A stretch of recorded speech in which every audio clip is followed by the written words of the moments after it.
Okay, so here we go now with TransUnion. If you're already a member, you log in there. For new members, if you've never purchased a credit report before, you click there. So just like Equifax, you go through, put in your personal information, set up an account.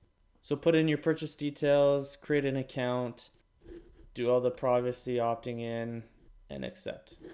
All right, now we get to the skill testing questions. Then click verify, go into their site. Once you jump in, you're going to see your credit score, a bunch of different things that you're welcome to play around with.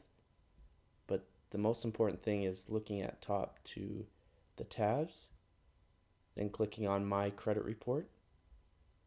So in preparation for the webinar, you're going to want to go in and get the expanded view, not the summary view. So click expanded view. Then you can go here, get it all printed, and then you're ready to go for the webinar. Look forward to seeing you there. So as soon as you signed up for the webinar, an email was sent out. It has a bunch of links. One of the links is for the free credit report. When clicked, that brings you to here. And then what you got to do is pick which credit report you're wanting for free. Maybe you purchased one and you just want the other one for free, or maybe you want both for free, but you click on whatever one you're looking for. Now it is very important that for both credit reporting agencies that you put your full legal name. So if you've changed your name, then you put whatever that legal name is, not what your buddies call you or whatever the case may be.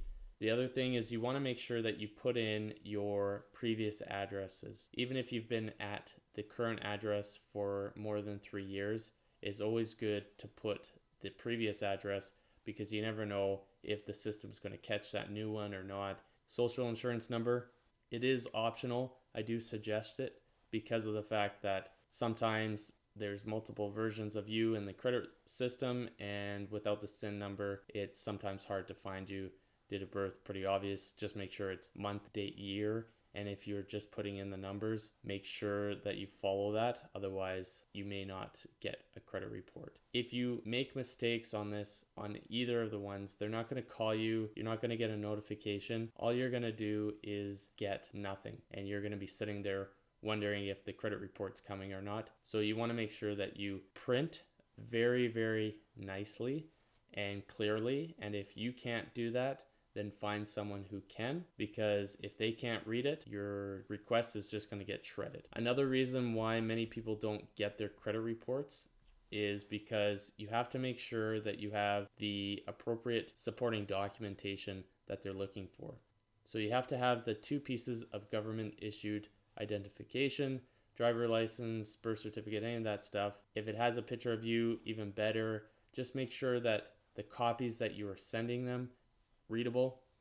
If you have to go to Staples or wherever to get the copy done so that it's done properly, it's worth the time to do that. Otherwise, you're just sitting around waiting for a document that never is going to come.